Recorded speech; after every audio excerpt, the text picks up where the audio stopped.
50 bilhões ao centrão, a conta subiu, chorou o capitão. Contenção de danos, o Bozo sumiu, perde a eleição.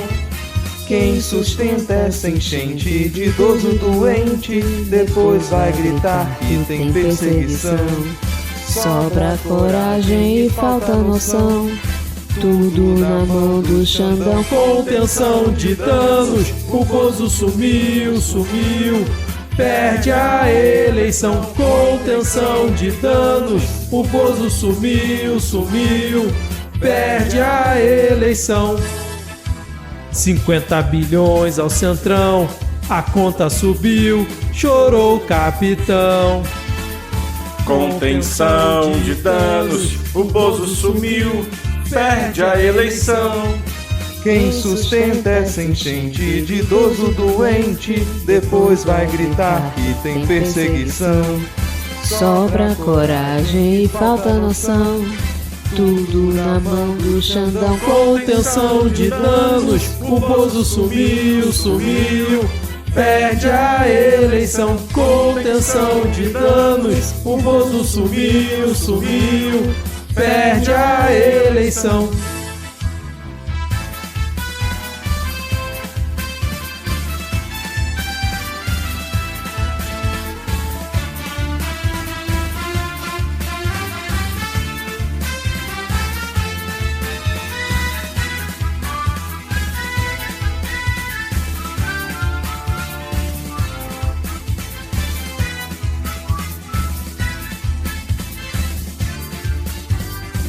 Contenção de danos, o Bozo sumiu, perde a eleição. Contenção de danos, o Bozo sumiu, perde a eleição. Contenção de danos, o Bozo sumiu.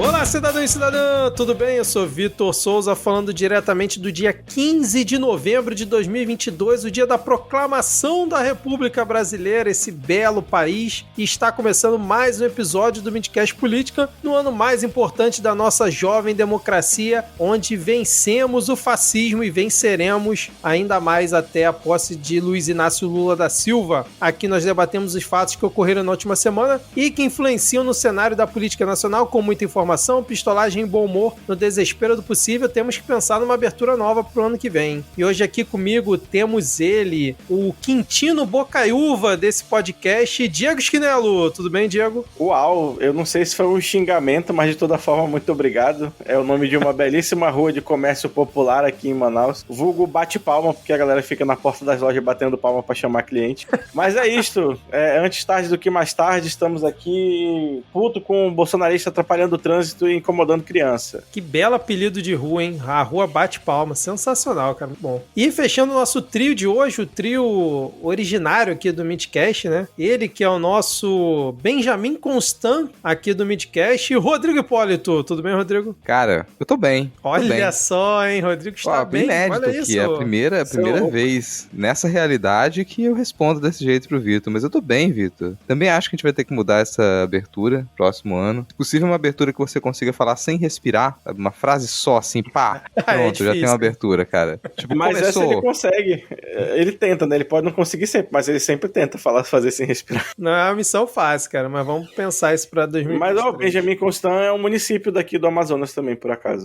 Os dois nomes que eu citei na abertura, segundo a Wikipédia, foram líderes da proclamação da República Brasileira, entendeu? Tem aqui, os outros líderes foram Deodoro da Fonseca, Rui Barbosa, Campos Salles, Floriano Peixoto, Pedro II, Princesa Isabel e Visconde de Ouro Preto. Aí, tipo, já botou tudo ali no bolo. Pedro II e Princesa Isabel, líderes da proclamação.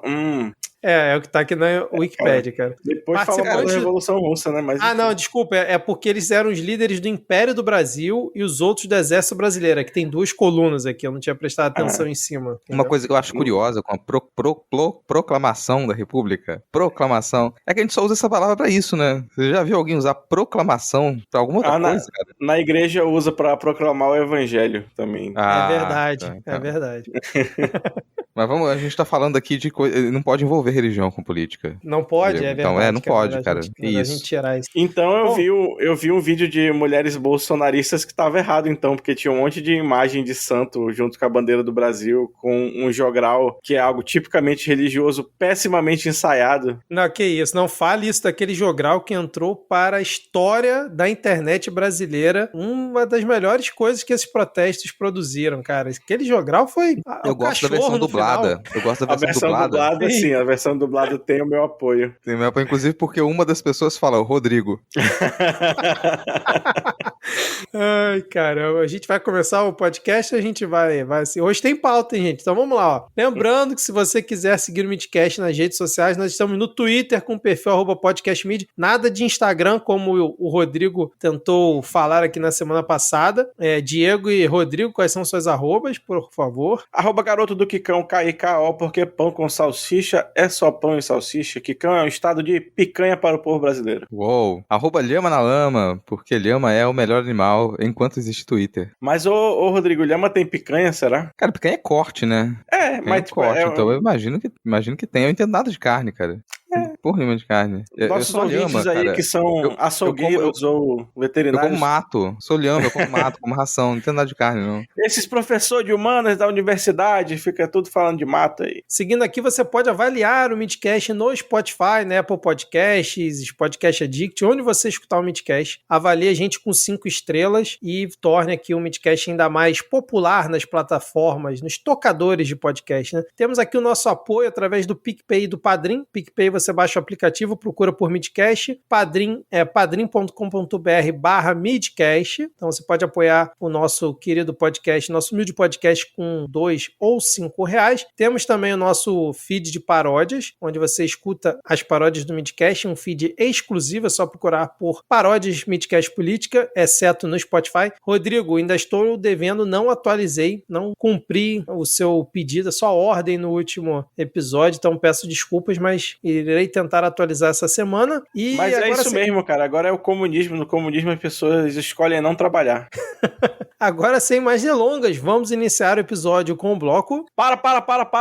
Como assim iniciar o programa? Temos a nossa campanha fantástica, maravilhosa, intensa. Nossa campanha, assim, envolvente, que é leve um Midcast para a posse do Lula, entendeu? Já temos aí integrantes que moram em Brasília, mas temos integrantes que têm a sorte de não morar lá. Então nós vamos, a partir dessa semana, abrir aí o nosso Pix, que não foi o Bolsonaro que fez, inclusive, o Pix, para você contribuir, ajudar, levar aí, talvez, Thaís, eu, Rodrigo e a Lana para a posse do Lula. Ou talvez não, né? Se vocês ajudarem a gente conseguir pagar a passagem, a gente vai, senão a gente vai reverter aí os proventos para a obra social do padre Júlio Lancelotti, não é mesmo? Exatamente. Como o Diego falou, Tupá, a nossa participante honorária, né, aqui do vitalícia do Midcast, apesar de não participar da gravação, já está em Brasília. Ana Raíssa também já está em Brasília. Então nós temos os demais integrantes. Eu, não, infelizmente, por questões pessoais, não poderei ir até a posse, mesmo se tivesse a verba disponível. Então temos aí Rodrigo, Diego e Thaís, além de Alana, digníssima aí do Rodrigo, que disse que se puder vai também na posse. Então a gente está fazendo esse movimento. Vai ter o Pix do Midcast, que a chave é a seguinte: podcastmid@gmail.com, repetindo, podcastmid@gmail.com, que é o e-mail aqui do Midcast. Então, se você quiser contribuir com a ida dos Midcasters até a posse do Lula, o time completo, então você deposita um valor através dessa chave Pix, qual valor que você quiser e puder. E se a gente conseguir mandar pelo menos um com esse dinheiro, maravilha, a gente agradece demais e a gente vai mandar mais um Midcaster para a posse do Lula. Se o valor não alcançar, a gente não conseguir comprar passagem e tudo mais, a gente pega o valor integralmente e reverte lá pro Júlio Lancelotti e a gente vai divulgar isso tudo no Twitter, comprovando e tudo mais. Rodrigo, algum comentário?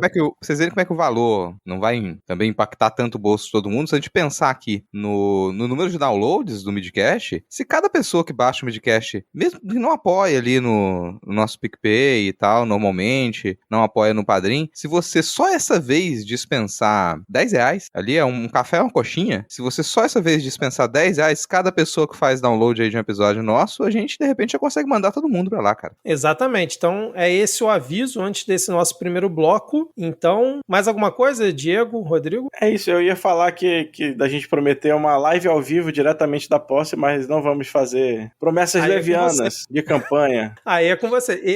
Se eu fosse ouvinte, eu solicitaria isso. Eu, como ouvinte, solicitaria. Mas como eu não vou estar presente, eu não vou dar essa ideia aqui pro ouvinte chegar lá no Twitter de vocês, no perfil de vocês, e depois que fizer a contribuição, junto, cobrar também uma live lá no dia. Eu jamais sugeriria isso. Assim, vocês que viram a live do segundo turno, eu devo estar num estado dali pra baixo. Então, se você quer ver coisas assim, alegres, apoie a gente aí, vamos lá levar a gente pra ir pra posse do Papai Lulo. E sem mais delongas, vamos ao primeiro bloco. Aglomeração de idosos, todos doentes.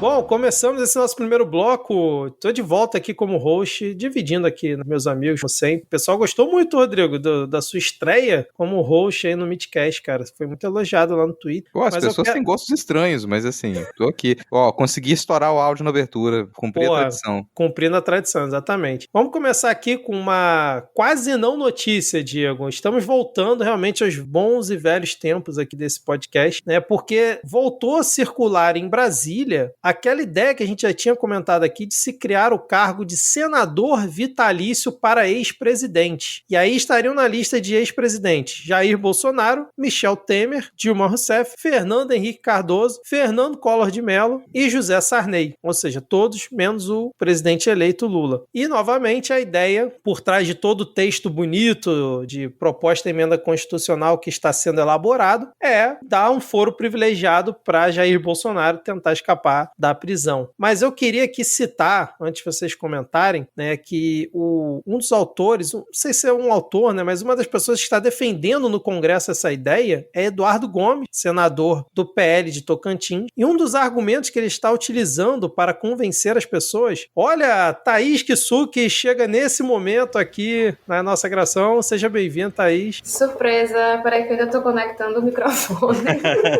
Bom, Thaís, enquanto você conecta o microfone, eu vou terminar aqui de explicar para os nossos ouvintes essa belíssima ideia que o senador Eduardo Gomes está propagando ali pelo Congresso. E aí o que acontece? O senador Eduardo Gomes, do PL do Tocantins, está usando como um dos argumentos para tentar passar essa PEC de criar o cargo de senador vitalício, é o seguinte, ó, abre aspas, imagina como o debate seria enriquecido se a gente tivesse o ex-presidente Sarney 2 vezes por semana aqui no Senado. Fecha aspas. E agora deixo para vocês comentarem. Eu acho que 2 é pouco. Eu acho que ele tinha que ir lá todo dia que tivesse sessão e tinha que discursar por pelo menos 2 horas e meia. Afinal de contas, a voz da sabedoria, né, que é o Sarney, ele é uma figura assim emblemática, histórica da nossa... Caralho, mano, porra.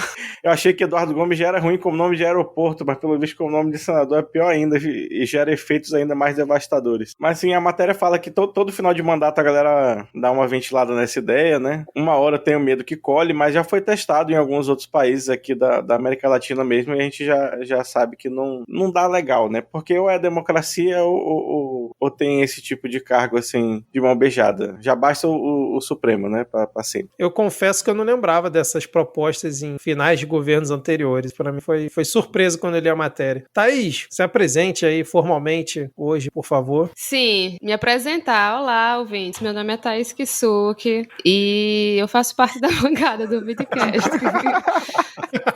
Sou daqui de João Pessoa, Paraíba, e eu faço histórias em quadrinhos. E quer ir pra posse do Lula, então mandem o Pix no Pix do Midcast. Ah, é, lógico. podcastmedia@gmail.com e também apoie o projeto da Thaís, né, Thaís?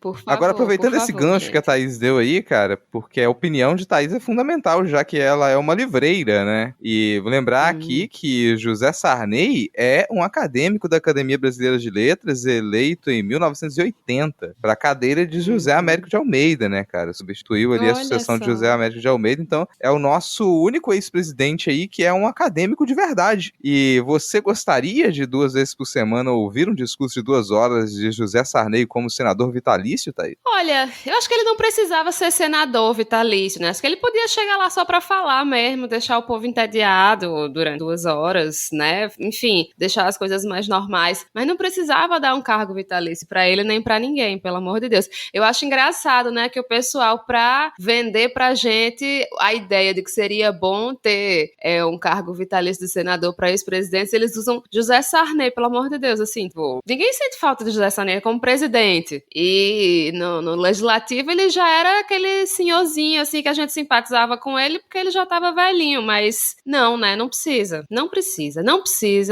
A gente já tem salário demais pra gastar, minha gente. Cadê? Não tava querendo enxugar a máquina pública? Não, eu fiquei pensando quando o cara deu essa ideia, eu pensei, é fã ou hater? Porque realmente, usar como argumento o Sarney discursando é complicado. Não, sem contar que a gente não poderia jamais se ver livre do Collor, né, cara? Agora, essa proposta, ela já veio outras vezes, né? Outras vezes isso já surgiu. Isso existe em outros lugares também. Quero lembrar a situação da Itália, porque na Itália existe essa história de ex-mandatários se tornarem senadores vitalícios. Então você pega, hoje em dia tá lá o Berlusconi. Independente dele concorrer à eleição, tá lá ele como senador vitalício. A confusão que isso causa, cara, porque além de tudo o pessoal tem direito a voto, né, no Senado. Então isso embaralha muito as coisas e mesmo as figuras mais horrendas, elas continuam, elas permanecem na política. Mas além disso, além do fato de que não vai passar também, né, não vai, é uma demonstração explícita de desespero. É desespero, cara, porque se chegaram ao ponto de reviver essa proposta de senadores vitalícios, é porque já entenderam que Jair Bolsonaro está às portas da cadeia. Em janeiro ele já está correndo alto risco, porque do contrário não jogariam, não atirariam em todas as direções. Estão tentando de tudo para fazer com que o cara ele não responda pelos crimes que ele cometeu. Eu tava olhando, desculpa aqui a demora, mas eu tava olhando a imagem que tem na reportagem da Veja, tirando a Dilma aqui, sequência feia, né, cara? Ver o Bolsonaro, o Temer, o FHC, o Collor e o Sarney, que é realmente uma coisa bem, bem ruim. Bom, vamos seguir então, depois dessa não notícia, que provavelmente não vai acontecer, essa ideia maluca não vai passar. Vamos agora para um rolê aleatório em Nova York, né? Alguns rolês aleatórios em Nova York. Por quê? Porque alguns ministros do STF, o Xandão, o Toffoli, o Barroso, o Gilmar Mendes e a Rosa Weber,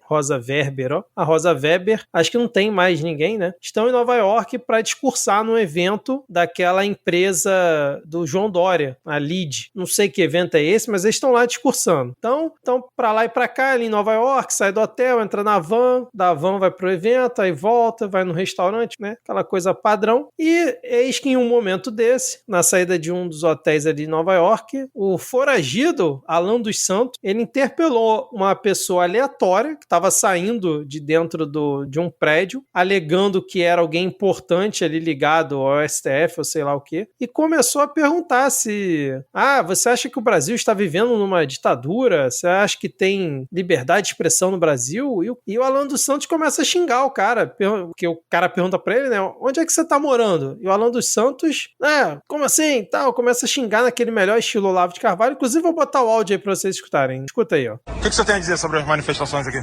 Eu não sei nada. Não sabe nada? Não. O Brasil não tá vivendo uma tirania. Você mora onde? A pergunta, eu sou jornalista aqui. Mas qual o problema? O senhor... Qual o problema de você ser jornalista? Não, eu só tô perguntando pro senhor. O Brasil não tá vivendo uma tirania? Você mora onde? Responde o que eu tô perguntando, rapaz. Seja homem. Você vai me bater? Não vou bater nada, não. Eu só tenho liberdade de perguntar o que eu quiser. Eu tenho a liberdade de Eu tenho... responder. Então pronto, não responde. Fica calado, seu covarde. Então fica calado, seu covarde.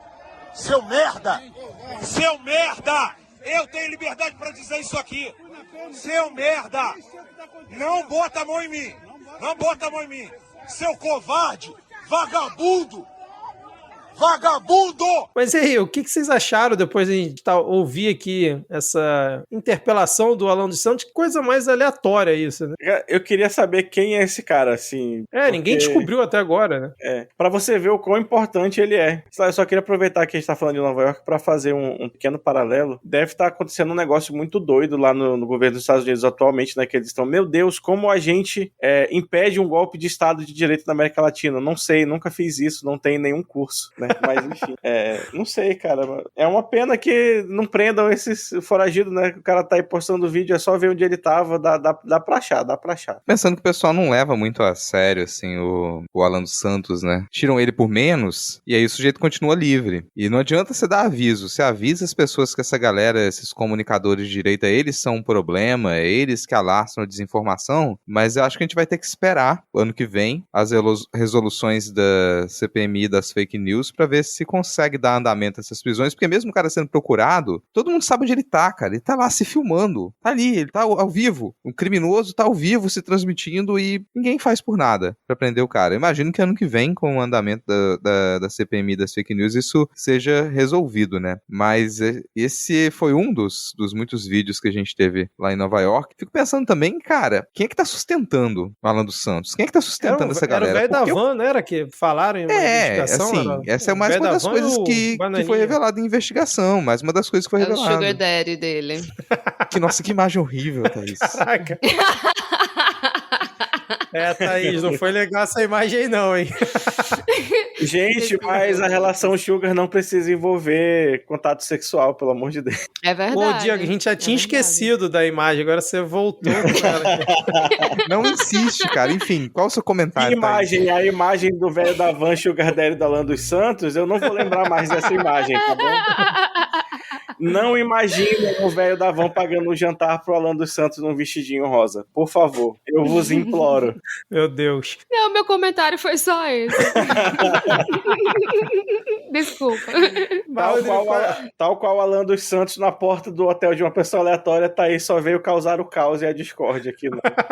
É verdade. Mas, Rodrigo, quais outras cenas tivemos durante a passagem dos ministros do STF lá em Nova York? Só um parêntese, eu achei engraçado, acho que foi na Jovem Pan, não lembro onde é que eu vi, um dos comentaristas falando, olha, eu estou achando muito estranho, como é que nesse momento de efervescência do país, com manifestações para todo que é lado, temos fora do país o presidente eleito, ministros do STF, presidente do Senado e outras autoridades, justo nesse momento, está muito estranho isso. Não, a resposta para isso aí tem uma frase em inglês que cabe, que chama Nobody Has Door, que traduzindo é ninguém se importa. Mas ó, é bom falar disso porque toda a mídia de extrema-direita, a mídia de desinformação, ela continua a trabalhar intensamente para produzir material que alimenta essa galera. Vamos lembrar que eles só consomem esse tipo de desinformação, esse tipo de conteúdo. Eles não assistem televisão normal, eles não leem jornais normais, eles não conseguem, eles não escapam daquela bolha, mas para eles não escaparem, você precisa manter esse tipo de produção de desinformação. E a Jovem Pan é uma das fontes, ela cumpre esse papel. Então, quando eles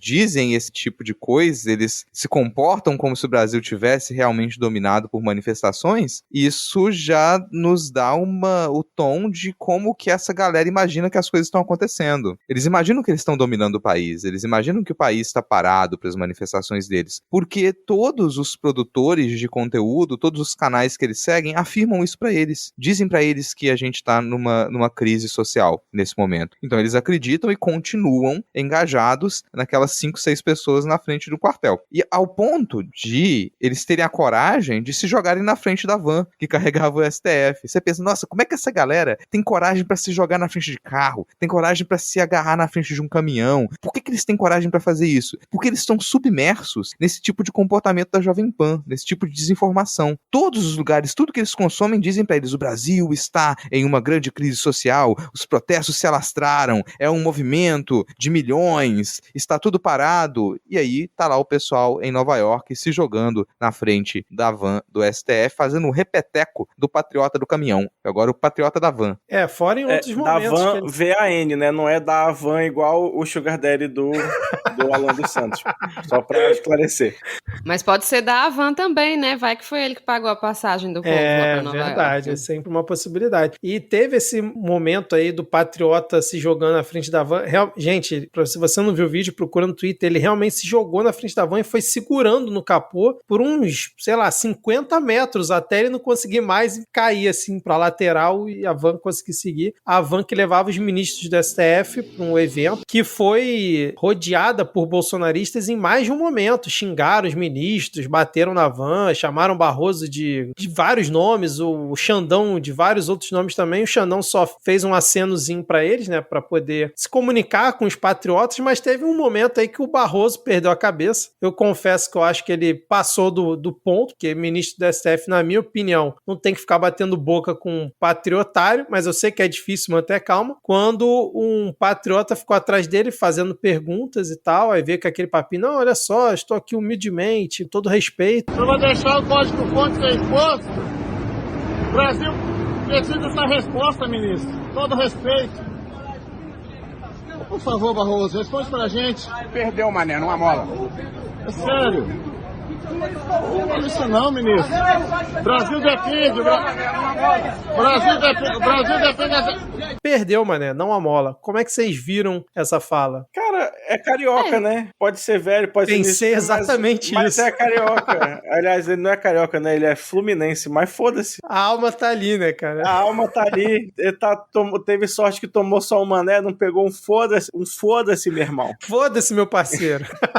Mas eu acho que foi até pouco, né? Dado o tanto que esse povo tá enchendo o saco, perder o mané, eu acho que é muito apropriado, até para um ministro do STF. Claro que não parece do correto para o decoro, mas vamos combinar, né? Que esse povo não merece mais nem decoro, só merece um perder o mané mesmo. E eu achei engraçado que eu tô aqui vendo em loop, né? Esse vídeo dos patriotas da van, não da Havan. E você vê, assim, que a galera da cidade passando de bicicleta, de mobilete, não sei o que, todo mundo passa e olha, deve ficar se imaginando, meu Deus, quem são esses doidos que estão se jogando na frente desse carro com uma bandeira verde enrolada no pescoço? Porque o look do patriota tem que ter uma bandeira enrolada no pescoço, né? Você vê aquele jogral que termina com um cachorrinho no colo que apareceu essa semana, todas as mulheres estão enroladas numa bandeira do Brasil. E nem todo herói usa capa, mas esses usam.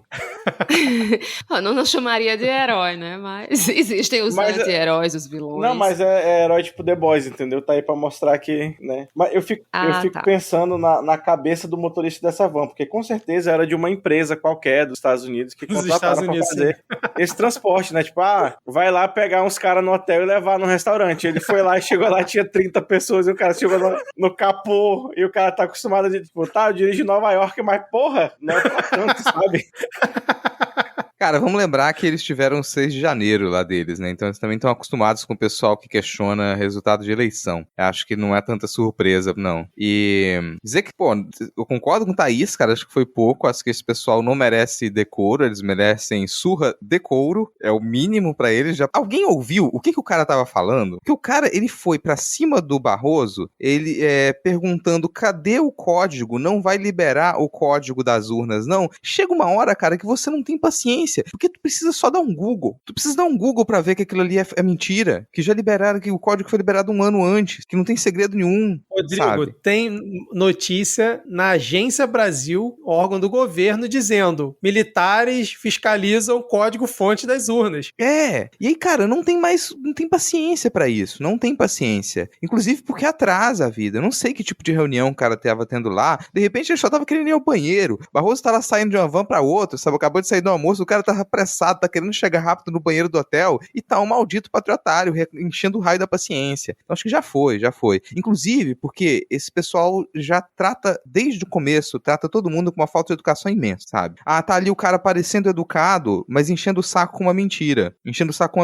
Enquanto isso, na frente do quartel, tá o pessoal lá com cartaz pedindo pra enforcar os ministros do STF. E estão querendo lidar com educação? Vai se fuder, cara. Então acho que foi pouco. Acho que ele foi até educado, porque ele não xingou ninguém. Não xingou ninguém, cara. Xingou. boa, você só falou a verdade. Você perdeu, na mola, cara. O que você tá fazendo aqui? Inclusive, ele não é o lugar pra se fazer isso. Não é a função do Barroso fazer isso ali. Não tem relação nenhuma. E espero que tenha mais. Honestamente, eu espero que tenha mais. Eu espero que esse seja o tipo de resposta daqui pra frente, pra galera. Aqui no sábado passou agora, tava na feira, pegando as minhas frutas e legumes, e ouvindo uma rodinha de uma aglomeração de idosos todos doentes às minhas costas, o pessoal falando, cara, vai pra Brasília? Eles falam, vai todo mundo pra Brasília? Vamos pra Brasília, vou lá balançar minha bandeira nacional, porque pô, já tá confirmado que houve fraude mesmo, já tá provado que houve fraude, e era uma repetição disso, já tá provado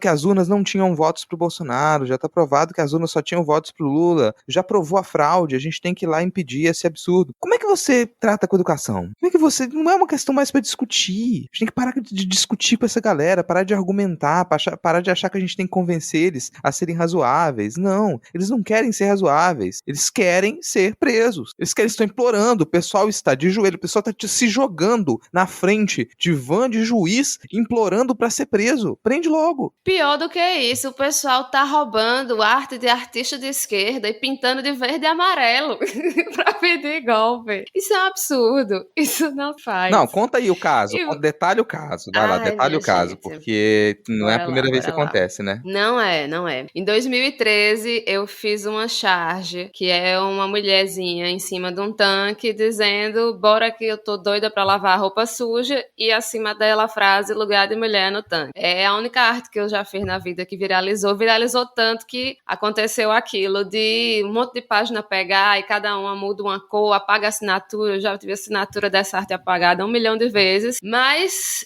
o pior de tudo que tinha acontecido tinha sido que em 2013 pegaram essa arte para divulgar a Marcha da Família com Deus, que foi um dos primeiros atos golpistas desses tempos recentes, quando o pessoal começou a pedir a volta da ditadura militar. Aí tinham esquecido, né, essa minha arte e tal, e hoje me mandam um Instagram de uma senhora aí com a minha arte, com o tanque pintado de verde e amarelo. No pente, pintado no pente.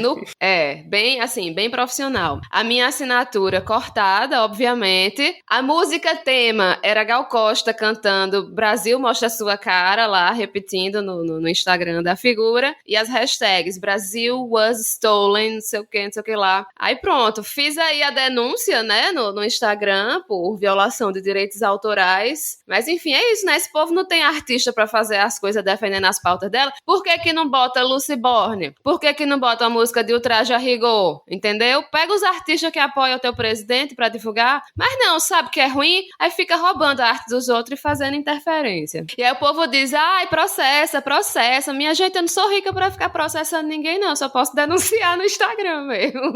E ficar com raiva. Mas, ouvintes, advogados que nós temos aí que quiserem comprar essa briga, ganhar esse dinheirinho aí, vamos lá, entre em contato com a Thaís no Twitter. Bora. Boa. Tirar dinheiro de bolsonarista. É isso aí. Agora, falando em denunciar, processar, a gente tem aqui um desenrolar em relação a esses atos golpistas que estão ocorrendo desde a eleição do Lula, que foi o Ministério Público Federal denunciando financiadores de atos golpistas em Dourados, no Mato Grosso do Sul. Identificaram alguns dos empresários que estavam financiando. Teve também o Ministério Público Federal relatando uma padronização nos protestos. Então, eles verificaram que todo mundo estava verificando, né? Que em vários protestos ao redor do país, o banheiro químico utilizado seguia o mesmo padrão, as bandeiras utilizadas seguiam o mesmo padrão, a distribuição de comida seguia um padrão iguais em vários protestos, e isso foi monitorado em manifestações em pelo menos 17 estados e no Distrito Federal. E segundo a reportagem aqui do Estadão, há pelo menos 4 frentes de investigação, que é violação de direitos ao impedir o direito de ir e vir dos cidadãos, uso de mulheres, crianças e idosos como escudo humano para evitar ações policiais, discurso de ódio e gestos nazistas e lista de boicote por motivação política. Então tá rolando também essa investigação. E completando aqui a sequência de notícias do Ministério Público Federal, e aí depois eu deixo vocês comentarem, o MP pediu afastamento do diretor da PRF, o digníssimo Silvinei Vasquez, da direção do órgão por 90 dias e condenação por improbidade administrativa. Enquanto isso, a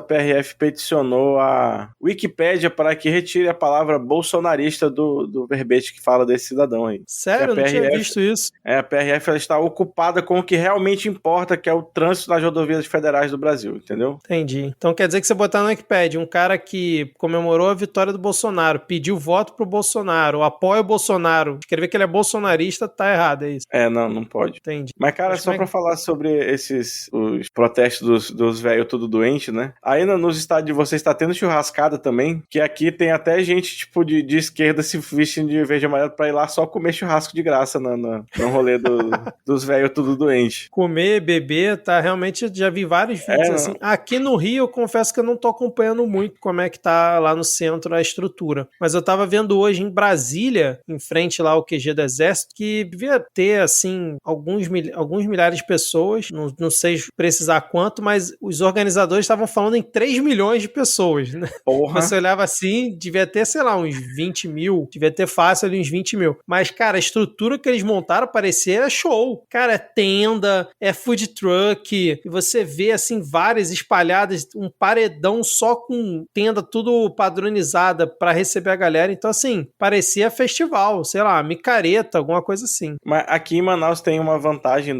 desse protesto desse, que ele tá na frente do Comando Militar da Amazônia, que fica na Ponta Negra, que é um bairro rico daqui, assim, né, que é bem afastado. Então eles poderiam estar pior, poderiam ter parado a cidade de uma maneira que importa, mas não, eles só estão enchendo o saco de quem é rico também, que mora pra lá. E de quem, infelizmente, tem que trabalhar pra lá também, né, mas dos males o menor. Mas tá afetando, assim, tá uma questão sanitária horrível, né, ou a falta de sanitária, né, que a galera tá, não sei como é que tá por aí pelos outros estados, mas aqui, abarulhada, e morador reclamando, e denuncia, e menino chorando, e idoso, e doente, a porra toda. Como o governador aqui ainda tá na sanha bolsonarista e o prefeito pior ainda, então nada vai acontecer feijoada. O exército mudou a entrada da base pra outro lugar e foda-se. Aqui montaram um espaço lá, né, mas já deu uma esvaziada boa, fizeram muito barulho, incomodaram muito os moradores da região, mas eu não sei como é que tá agora. Sei que ainda estão por lá, meteram um guindaste, essa semana inclusive viralizou um cabo aqui em João Pessoa gritando na frente do quartel, socorro, me ajudem. Maravilhoso aquilo. Pois é, foi aqui em João Pessoa essa cena linda. Mas assim, tá vazio, assim, tá só um bocado de bandeira espalhada pra fazer volume, basicamente. Cara, aqui na Grande Vitória, o batalhão do Exército, ele fica um pouco isolado, fica na prainha, logo abaixo do Convento da Penha ali. Uma área muito bonita, uma região muito bonita. Eles estão com uma boa paisagem lá, mas não afeta muito o trânsito, então já ajuda, não tem muita gente. E complementando o comentário do Diego, bom, as Forças Armadas, de acordo com as últimas notas, dizem que tá tudo bem, tá tudo legal, tá tudo dentro das 4 linhas, que fazer protesto pedindo golpe militar, pedindo fechamento do STF, do Congresso, não dá nada não, isso aí é liberdade. Então eles não vão, no máximo eles vão mudar a entrada mesmo, Diego, eles não vão interferir nos protestos. Mas agora começou a chover aqui em Vitória, então provavelmente vai dissolver toda a galera, né, porque o capixaba ele é feito de açúcar, então ele não sai na chuva, já deve ter acabado os protestos a essa hora. Mas das investigações, Vitor, as investigações elas não vão ser tão rápidas, a gente já falei isso no último episódio também. Essa coisa não é do dia pra noite, não adianta achar que vai sair prendendo todo mundo antes da posse e resolver o problema. Não, gente. Hashtag eu acredito, chão, Rodrigo. Não vamos botar o pé no chão. Investigações, elas são coisas um pouco mais demoradas, isso pode se arrastar por alguns meses. Em alguns casos, é provável que a gente possa ter umas decisões aí no começo do ano, mas não é tão simples, não é tão rápido, e é bom que as coisas sejam feitas direito. Não vamos sair só porque foram ilegais e aceleraram de modo bizarro um processo para poder prender o Lula, não significa que a gente tem que começar a defender que isso seja o normal. A gente institui agora a norma é você correr com um processo, não analisar nada e sair prendendo as pessoas porque mediaticamente a gente sabe que elas são culpadas. Isso é um erro. Então a gente não pode sair defendendo o erro também. Não, que se vão fazer as investigações, a gente sabe que isso é demorado e a expectativa, eu tô sendo positivo, eu acredito que no ano que vem a gente vai ter a punição de algumas das pessoas envolvidas, inclusive de empresariado. Talvez não os principais nomes que a gente gostaria, não tô imaginando que, nossa, vai dar em janeiro e vão prender o velho da van. Não, mas alguns nomes de empresários ligados a isso, que não tenham tanto as costas tão quentes assim, eles vão ser jogados como boi de piranha, vão ser presos sim. Tem outros problemas que eles podem levar, que eles são maiores para uma figura como o velho da van, por exemplo, porque ele vem apoiando processos golpistas desde antes da eleição de 2018. Então o buraco dele é muito mais profundo do que isso. Mas eu concordo com o que já está nesses textos de alguns procuradores e procuradoras, que é classificar isso como formação de quadrilha. Acho que a coisa vai muito mais pra frente quando você entende isso como uma quadrilha. Porque se tem esse nível de organização, se tem esse nível de padronização, se você tem uma centralização para distribuição de recursos com objetivos explícitos de promover uma tentativa de golpe, a gente tem uma formação de quadrilha. Eu ainda acredito que vai dar tempo. Acho que vai ser depois da Copa, quando tiver todo mundo meio distraído, ou depois da eliminação do Brasil, que vier primeiro, né? Se o Brasil não for até a final, acho que vai dar tempo e seguindo todo o processo legal, Rodrigo, porque é quase prisão em flagrante dessa galera que tá rolando agora. Então, eu continuo aqui na minha crença que vai rolar até o final do ano, ainda vão cair aí na virada cabeças. do ano o Bolsonaro assina um indulto de 5 mil pessoas, tá? Não, mas vai cair algumas cabeças sem importância, vai ser um velho da van, o cara da PRF, não, vai cair alguns aí pra dar o exemplo, acho que vai rolar sim, porque, enfim, mas o diretor aqui da PRF é um absurdo, o cara ainda tá no comando da instituição, né? Vamos ver se pelo menos agora com esse pedido do Ministério Público Federal, se alguma coisa é feita pelo menos pro afastamento dele ali por 90 dias, o que daria tranquilamente para quando o Lula assumir, chutar ele de vez do cargo e aí sim a justiça tomar as ações devidas contra ele, né? Mais algum comentário sobre esses tópicos aqui? Alguma coisa que vocês viram hoje nos protestos golpistas? Nada? Tudo certo?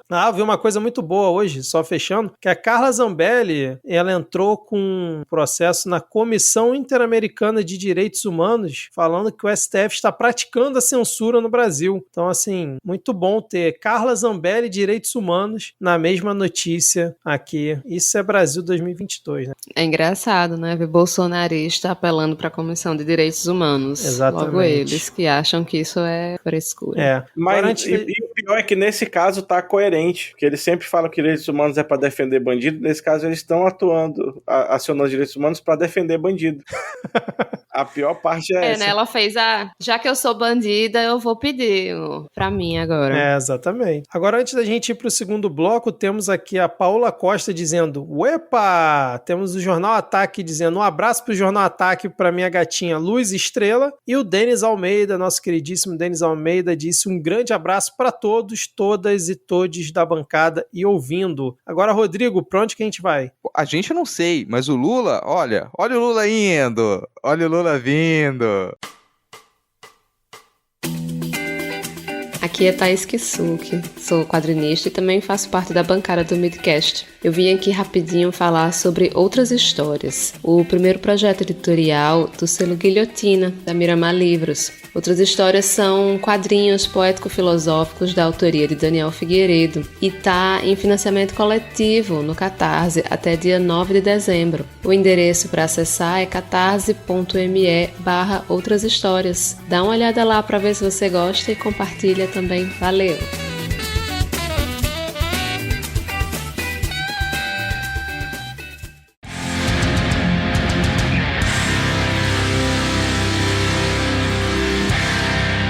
Vamos começar. Saudade de piada velha, Deus. Ô, Rodrigo, explique essa referência para os ouvintes, por favor, e explique também a do aglomeração de idosos todos doentes, que muita gente pode não ter pegado, cara. Pô, essa aí nem eu peguei do idosos todos doentes. Pô, vocês não escutam Medo e Delírio em Brasília, cara. A aglomeração de idosos todos doentes é uma vírgula do Medo e Delírio em Brasília. E eu nem me lembro a origem da vírgula. Não, é o Mandetta, logo no início da pandemia, quando ele cita a Prevent Senior. Por que a Prevent Senior tinha muitos casos e tal? Aí tem um momento que, dentro de um contexto, ele fala aglomeração de idosos todos doentes. Esquece o contexto disso agora é a vírgula do Medo e Delírio em Brasília. Esse é o contexto. E olha o Lula indo, olha o Lula vindo, é uma piada, se eu não me engano, era do Zorra Total, ou do Cacete Planeta. Caceta e Planeta. Cacete Planeta, porque na época do primeiro mandato do Lula, o Lula viajava muito, né? O Lula viajava muito. Ele trocou o avião da presidência, que é o avião que tá aí até hoje, inclusive. Aerolula. Sim, ele comprou o Aerolula e o Lula fazia muitas viagens internacionais para poder fazer acordo, né, que rendeu muito pro Brasil, e aí existia essa piada na imprensa, nossa, o Lula nunca tá no Brasil, o Lula tá sempre viajando, e aí era o Lula indo, olha o Lula indo, olha o Lula vindo, e o Lula tá viajando, mas antes de falar das viagens do Lula, presidente eleito agora, eu quero trazer uma notícia importantíssima para vocês, gente, porque o PL, o Partido das Lágrimas, entrou ou vai entrar com um pedido de anulação das eleições de 2022, segundo o relatório do PL, não daria para validar as votações de urnas eletrônicas de modelos anteriores a 2020, porque teria ali um suposto erro de log da urna, então não daria para conferir, para bater esses votos com o que realmente estaria registrado nas urnas, né? O que é obviamente mentira, tá? Isso aqui é mais uma ideia fajuta, mas baseado nessa ideia de que a gente tem urnas ali com modelos anteriores a 2020, o PL vai tentar pedir a anulação das eleições. Vocês acham que isso tem algum cabimento e que isso vai pra frente? Spoiler, não. Mas, Rodrigo, ele falou aqui que foi realizada uma análise inteligente dos dados contidos nos arquivos log de urna, mas é uma análise inteligente, não deu um resultado confiável, cara. Você também é muito desconfiado. Eu acho engraçado, né, que todo ano tem testes de diversas instituições e pessoas e partidos para ver justamente se a urna tá segura, a urna eletrônica, mas aí chega essa galera, não é confiável, não dá pra saber de nada, é como se todas as eleições que existiram no Brasil nas últimas décadas tivessem sido uma ilusão, teve todo mundo um delírio coletivo, e agora Bolsonaro que descobriu, cara, que na verdade as urnas eletrônicas nunca prestaram, nunca funcionaram, queima tudo, joga fora e vamos voltar ao voto de papel. Esse é o argumento, né? E assim, eu só espero que, estando o PL seguindo os passos do PSDB após a última derrota para o PT, eu espero que o fim dele seja tão ou mais trágico do que o fim do PSDB. Então eu espero que o PL se afunde no seu golpismo e que deixe de existir e volte para a latrina de onde ele surgiu. Eu confesso que, assim, eu gosto dessa ideia da Thaís, acho muito boa, né, que o destino seja esse, mas eu confesso que eu não tenho mais adjetivos para classificar a criatividade dessa galera em toda semana inventar algo novo, esdrúxulo sobre as urnas. A gente já cansou de falar aqui, até tecnicamente, sobre a questão das urnas, então não vou ficar me repetindo, mas o que mais me deixa puto com essa história é que surgiram com um argentino que teria feito uma auditoria, né, em logs, em mais não sei o que, um código-fonte, sei lá, e aí estão usando isso como base, depois viram que esse argentino é conhecido do Eduardo Bananinha, tem todo um histórico de ligação, né, com a extrema-direita, e aí parece que parte dessa informação, na mesma narrativa que esse argentino aí usou, vai estar no relatório do PL, né, que eles estão chamando de estudo, e aí agora puxam esse tal desse Carlos Rocha, do Instituto Voto Legal, dizendo que é o autor do estudo que o PL vai divulgar. O que me deixa mais puta é que você vai trazendo essas figuras bizarras, obscuras pro cenário, como se realmente fossem vozes de algo que possa ser validado, considerado, entendeu? Aí você tem que ficar noticiando isso, assim como todo o papel das Forças Armadas durante a eleição, que não deveria ter existido, assim como essas pessoas não deveriam existir falando sobre urnas, né? Mas aí, agora há pouco, antes da gente começar a gravar, foram entrevistar o tal Carlos Rocha, ele afirmou que o relatório, na verdade, não está pronto, né? Ele disse que a versão do documento que está circulando é obsoleta, que ela ainda não foi validada pelos seus autores e não é a versão final, foi divulgada, acho que foi pelo antagonista, né, mais cedo. Então, assim, é mais uma tentativa desesperada, que não vai dar em nada, obviamente, e, cara, parabéns pela criatividade, porque a cada semana eles inventam uma coisa bizarra, nova, cada vez mais técnica, né, agora,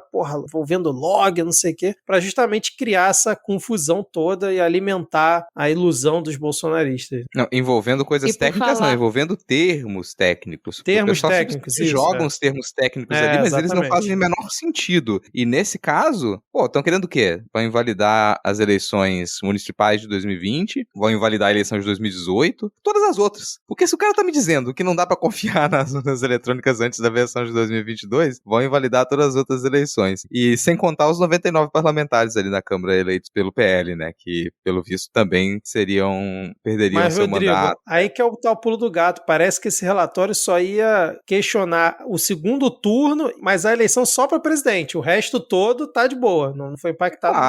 Claro. E assim, basicamente no Nordeste. Logo agora que eu ia dizer pro Bolsonaro devolver os 28 anos de salário que ele recebeu como deputado, sendo eleito pela urna eletrônica, porque as eleições foram todas inválidas, você me vem com uma dessa, acabando com meus sonhos. Mas volto aqui, antes de passar pra Thaís, o comentário que eu tinha feito antes de que tudo isso é pra continuar a insuflar essas ações golpistas. Isso é pra alimentar os cavaleiros do aguardem. É pra dar material pra eles terem com que trabalhar, porque no resto da mídia não vai sair, não tem nada pra acontecer. Então você forja essas notícias, você continua a colocar tijolinhos na realidade alternativa que eles construíram, porque a cada dia ela ameaça ruir mais rápido. Então se não tem um antagonista pra poder criar uma reportagem ali e dizer que tem esse relatório, que talvez o PL nem divulgue oficialmente, talvez nem divulgue, porque a boa parte lá do que imaginava, a gente vai falar daqui a pouco, que seriam parlamentares e partidos que iam estar em completa oposição ao governo Lula, já começam a se aproximar, já começam a dizer que vão apoiar, que não vão fazer oficialmente parte da base, mas vão liberar os seus deputados e deputadas nas votações e tudo mais, né? Então eu concordo com o Thaís, o PL pode aí começar a minguar, acredito que pro próximo ano já vai ter desfiliação, já vai ter gente saindo do PL, indo para outros partidos, algumas coisas do tipo assim vai acontecer, ele não vai continuar desse tamanho, porque a gente já percebeu, assim como foi com o PSL, que muita gente que foi eleita com o PL não tem ligação, não, é um partido de aluguel ali, não tem ligação ideológica nenhuma ali dentro, não tem nada que amarre essas pessoas. Então, na primeira oportunidade para poder ter algum futuro político, as pessoas que se elegeram com o PL vão sair. Não, e por falar em desespero, né, essa matéria sobre o PL saiu justamente do veículo de mídia que está mais desesperado desde que Lula foi eleito, né, porque você vê aí, todo dia eles trazem uma coisa, estão doidos para voltar aos tempos da Lava Jato, né, onde eles que pautavam escândalos do PT, não sei o quê. Infelizmente,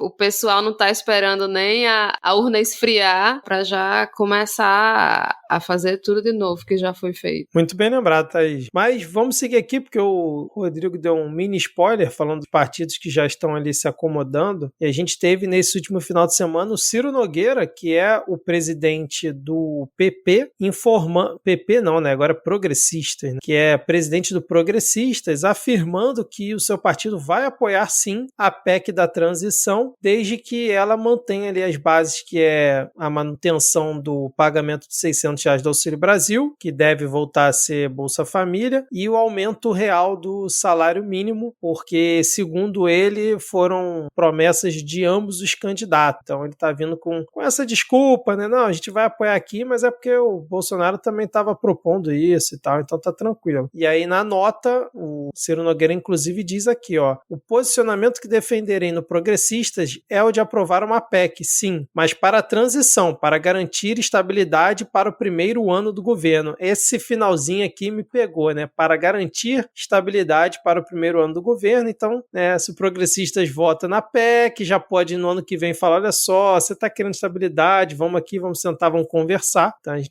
conhece como é que é o perfil dessa galera. Então, como é que vocês viram esse aceno de Ciro Nogueira dizendo que sim, vai apoiar a PEC da transição para poder garantir os benefícios aí do início do ano que vem? Centrão, gona centrão. É isso, né? Vai se acomodando, vai... O foda é que, dada a amplitude da frente, a gente sabe o que vai acontecer, né? Que é exatamente a mesma coisa que aconteceu no outro governo do Lula, que é construir com essa galera, que é fazer concessão além do que devia. Enfim, evitando ficar puto antes do ano que vem, mas a gente já sabe que o cenário que se desenha, né? Cara, tem uma coisa com relação... O Ciro Nogueira é um exemplo muito bom disso, que essa galera tá fazendo. Partidos que estão na base do governo, ministros, que no Twitter ele tá lá insuflando manifestação golpista. No Telegram aparece mensagem dele insuflando manifestação golpista e questionando as eleições. Você vai ver fala dele repercutida em canais bolsonaristas e tá lá ele fazendo a mesma coisa, questionando as eleições. Agora, você vê na imprensa imprensa de verdade, na imprensa profissional, a fala é completamente diferente. Então, o admin do Twitter está insuflando manifestação golpista. Mas o Ciro Nogueira, como parlamentar, ele diz na imprensa séria que o partido pode apoiar a base do Lula. Então, você percebe essa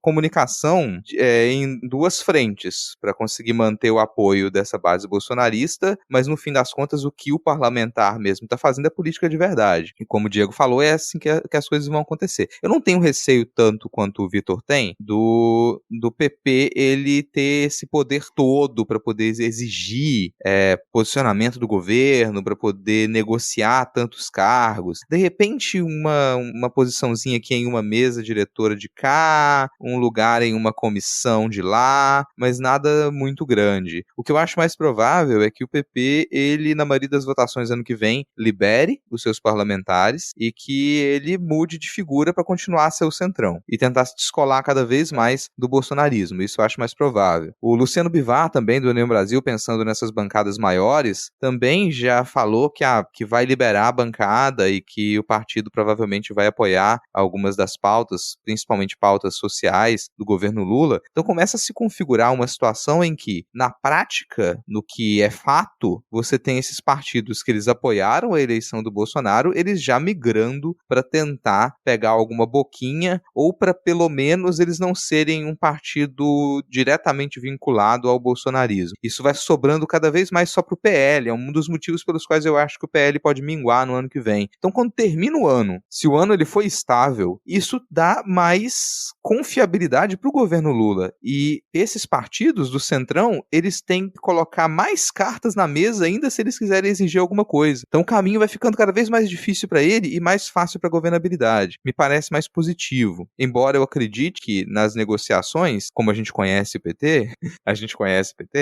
é muito provável que ele abra mais margem do que a gente gostaria que ele abrisse, né? Vai comentar, Thaís? Não tenho nenhum comentário a acrescentar, não. É isso que já foi dito mesmo. O Ciro só representa isso mesmo. O último que sair do barco do bolsonarismo fecha a porta. Isso aí. E seguindo nesse ritmo de negociações, a gente tem uma matéria aqui da CNN Brasil, meio que mostrando qual seria, vamos dizer assim, o plano cogitado pelo PT para acelerar a PEC da transição no Congresso, né? Principalmente na Câmara. E qual é a ideia que estão cogitando, né? Pegar a PEC da transição e anexar uma outra PEC que já está tramitando na Câmara dos Deputados. Porque qual é a ideia? Pegar o texto e anexar uma outra PEC que já tem como intenção modificar a Constituição com o objetivo de retirar certas despesas de programa social do teto de gastos, no caso o Auxílio Brasil ou Bolsa Família, que seja. Então eles estão cogitando anexar numa PEC de 2019, de autoria da deputada Luísa Canziani, do PSD do Paraná, e o texto original dessa PEC prevê que as despesas de instituições federais de ensino financiadas por meio de receitas próprias, de convênios ou de doações obtidas por essas instituições sejam excluídas da base de cálculo e dos limites previstos do teto de gastos públicos. A CNN apurou que a deputada, inclusive, já foi procurada por integrantes da equipe de Lula sobre essa intenção de levar adiante a proposta para viabilizar o Auxílio Brasil de R$600, e essa PEC ela já está numa comissão especial da Câmara, que foi criada para analisar, e aguarda a apresentação do parecer da relatora Tabata Amaral. A última movimentação no colegiado foi no final de 2019. E aí, para poder anexar, para poder juntar essa PEC, ela teria que ter ali, vamos dizer assim, o mesmo teor para permitir que não tenha toda a tramitação padrão dentro da Câmara dos Deputados. Então, assim, é uma ideia que estão utilizando, porque isso ia acelerar a tramitação na Câmara e, consequentemente, também depois no Senado. Aliás, passaria primeiro pelo Senado, Vitor, nessa estratégia. A PEC da transição ela entraria no Senado, seria analisada pela CCJ do Senado, e no mesmo dia, depois dessa aprovação, que ela já é quase certa, ela seria votada no Senado para depois ser revertida para a Câmara e anexada a essa PEC anterior. Entendi. E aí não precisaria passar pela CCJ da Câmara. Não precisaria. Porque a outra já teria passado, né? Sim, e você economiza uma votação. Então assim você Que eu conseguiria acho que fazer foi com que ela uma- passasse um dia só no Senado e naquele mesmo dia já fosse revertida para a Câmara. Não foi uma manobra que o governo Bolsonaro usou até esse ano, ou foi ano passado, que a gente até falou aqui do Lira, que o Lira Sim. fez essa manobra. Eu não lembro qual foi a PEC, se foi a dos precatórios, acho que foi a dos precatórios não, né? Foi alguma outra. Não sei nem se chegou a ser PEC ou se foi só alguma lei, enfim. Mas eles já usaram essa manobra recentemente. Mas vocês, como é que vocês viram essa ação que no último episódio a gente comentou, né, sobre as possíveis ações que o governo do PT, né, o futuro governo do PT podia utilizar na PEC da transição, e essa a gente nem imaginou, né? Cara, assim, eu já imaginava que teria algum tipo de estratégia para poder acelerar. Mas uma coisa que essa estratégia ela revela é que certas negociações elas já estão aceleradas. Porque se você me propõe que isso vá direto para o Senado, tem uma confiança de que isso vai ser aprovado muito rapidamente no Senado. E a confiança de que isso passe em um único dia. Em um único dia você poder analisar isso na Comissão de Constituição e Justiça do Senado, ser votado e ser revertido para a Câmara. Ao mesmo tempo diz que a situação da Câmara ainda não tá lá essas coisas, porque você não pode confiar tanto, você vai ter que fazer outra manobra lá dentro. Então é uma mensagem que é passada pra gente, ó, no Senado a coisa tá mais tranquila do que na Câmara. E tem algumas texto não tá finalizado. Isso pode ser um problema, talvez, mas a equipe de transição não liberou o texto ainda, disse que tá em debate, mas a minuta desse texto, que foi liberada já foi divulgada pelo Geraldo Alckmin, ela aponta para uma necessidade de liberar 175 bilhões, fazendo essa conta aí pro auxílio, pro novo Bolsa Família, né, mais os R$150 aí para cada criança de família em situação precária. Isso teria 175 bilhões. Mas isso também inclui nesse texto da PEC a realocação de despesas. Então você manteria uns 105 bilhões que eles já estariam na lei orçamentária pro Bolsa Família agora, pro anterior Auxílio Brasil, mas esses 105 bilhões eles poderiam ser realocados. Então você libera 105 bilhões no teto e mantém os 175 bilhões no teto e mantém os 105 bilhões que já estavam liberados por o Bolsa Família, né? Então é uma possibilidade mais inteligente, eu acho, que você pede a liberação na PEC de despesas acima do teto para esses 175 bilhões e você mantém a garantia de recursos que você pode realocar. Se isso for aprovado, isso dá um respiro enorme. Então esse problema está resolvido. Eu estou achando que bem provável que se aprove por esses posicionamentos, como o posicionamento do PP, do Progressistas, e o posicionamento do União Brasil, que já se mostraram favoráveis. Aí você anexa isso a uma PEC do PSD, que também é um partido que já estava negociando com o novo governo para fazer parte ali da equipe de transição. Então, de certa maneira, você está envolvendo ali parlamentares de 3 grandes bancadas, está envolvendo 3 grandes partidos para poder fazer essa negociação majoritária e aprovar essa PEC. Fico pensando também no que isso pode ser mantido dessas negociações ali, desse posicionamento receptivo do Progressistas, do União Brasil e do PSD para propostas do governo, já talvez aí um aceno para o próximo ano. E falando em aceno, se vocês ficaram felizes com a ideia de que a gente consiga aprovar a PEC da transição agora, e que ainda assim a gente... Diga. Foi resgatar aqui a manobra que o Lira estava na época cogitando, eu não consegui achar se ele realmente efetivou. Foi juntar a PEC dos auxílios do governo Bolsonaro, que dava auxílio gás, auxílio caminhoneiro, né, ampliava para R$600, junto com a PEC dos combustíveis. E aí ele ia anexar a PEC dos auxílios na PEC dos combustíveis. Mas eu não sei aqui se no final acabou sendo essa estratégia, mas acho que foi sim. Não, mas se não foi, gente, a gente aceita o erro e convive com ele, porque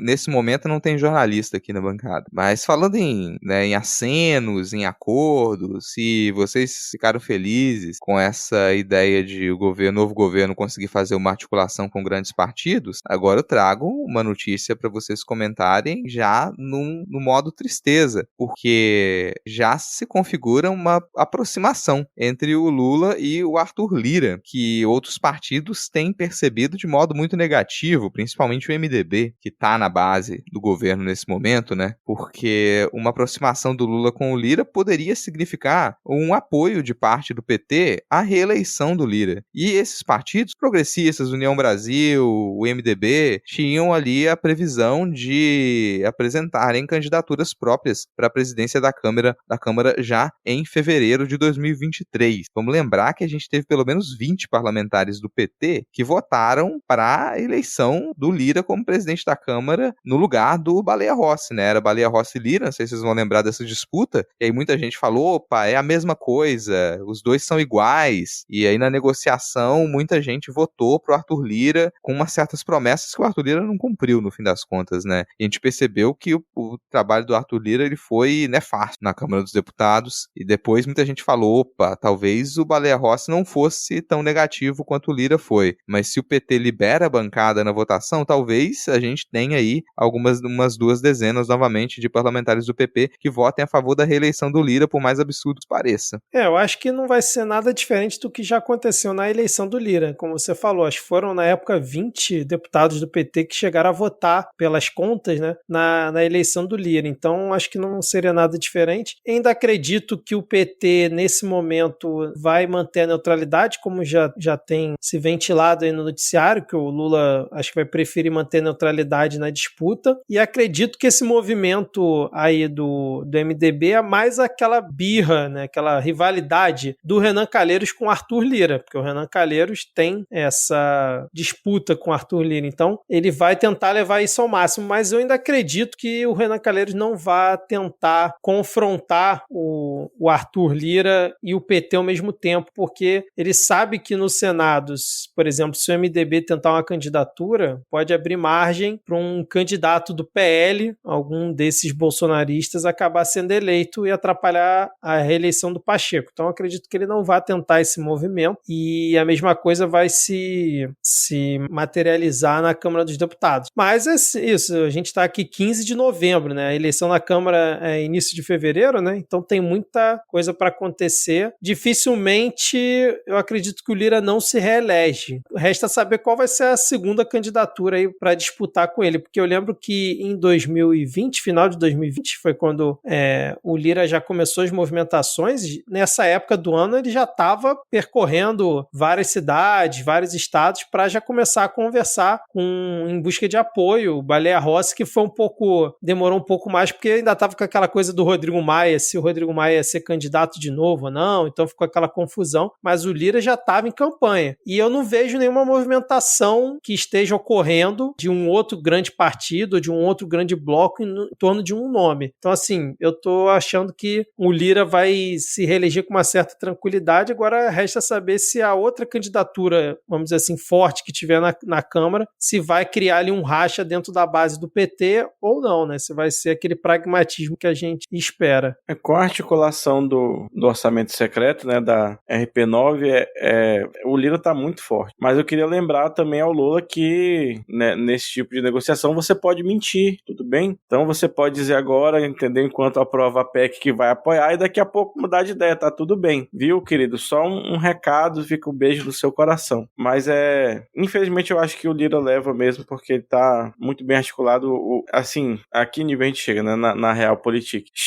É importante, por mais que ele, digamos, é um risco muito grande, porque aí você não vai conseguir derrubar teto, não vai conseguir, entendeu? Sem essa articulação junto à presidência da casa e a maioria, né, que é o centrão. Você não vai conseguir fazer boa parte do que seria necessário para desengessar o governo para poder fazer alguma coisa, né? Então é um risco que tem que ser muito bem calculado. Eu sempre digo que o PT faz concessões demais para essa galera, às vezes mais do que seria necessário, mas nesse caso, o risco eu vejo muito grande, né, de você não conseguir derrubar teto, de você não conseguir mexer no próprio orçamento secreto, que ainda é uma bomba que o PT vai ter que descobrir como desarmar ali dentro, né, para poder negociar de outras maneiras, porque essa parte de autogestão aí, né, que estavam chamando até de de parlamentarismo branco em alguma época, vai ser bem complicado. Então tem que ter um cuidado nessas negociações que normalmente o PT não costuma ser muito bom em ter. E isso me preocupa, né, um pouco, né, nessa questão. Talvez para isso a Frente Ampla ajude a essa negociação de alguma forma, não sei, tem que ver como é que vai ficar o cenário depois da posse